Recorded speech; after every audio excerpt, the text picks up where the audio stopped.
చూడండి కలుపుకున్నాక ఇప్పుడు నేను వాటర్ యాడ్ చేసుకుంటున్నానండి. కొంచెం ఇవి ఇదిగోండి చిన్న గ్లాస్తో కొంచెం వాటర్ యాడ్ చేసుకుంటున్నానండి.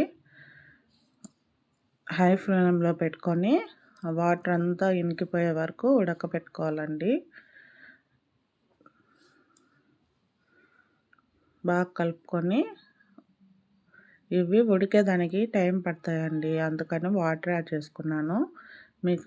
మీరు వేసుకుంటే వేసుకోండి, లేకపోతే అవసరం లేదండి వాటర్. అవి ఉడకాలని నేను వాటర్ వేసాను. ఇదిగోండి చూస్తున్నారు కదండి, ఇట్లా బాగా కలుపుకొని ఉడకబెట్టుకోవాలండి. ఇదిగోండి హాఫ్ బాయిల్ అయిన మధ్యలో ఇలా వచ్చి కలుపుకుంటూ ఉండాలండి. మధ్యలో కలుపుకుంటూ ఆ వాటర్ అంతా వెళ్ళిపోయే వరకు ఫ్రై చేసుకోవాలండి. చూస్తున్నారు కదండి, వాటర్ అంతా వెళ్ళిపోయింది. ఇప్పుడు కొంచెం కలుపుకొని ధనియా పౌడర్ యాడ్ చేసుకుంటున్నానండి. ఇదిగోండి ధనియా పౌడర్ వేసుకుంటున్నాను.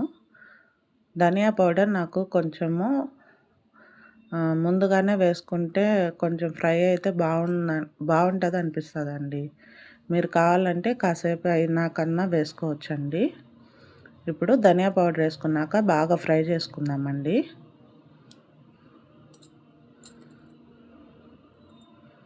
చూస్తున్నారు కదండి, బాగా కలుపుకొని ఫ్రై చేసుకోవాలండి.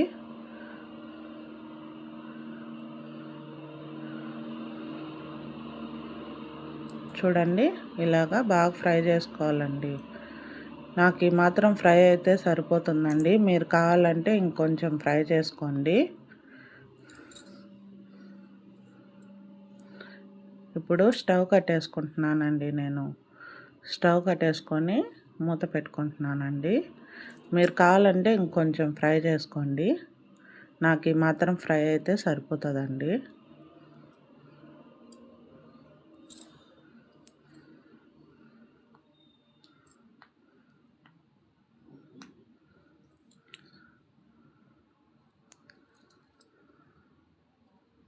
ఇదిగోండి మూత పెట్టేసుకుంటున్నాను.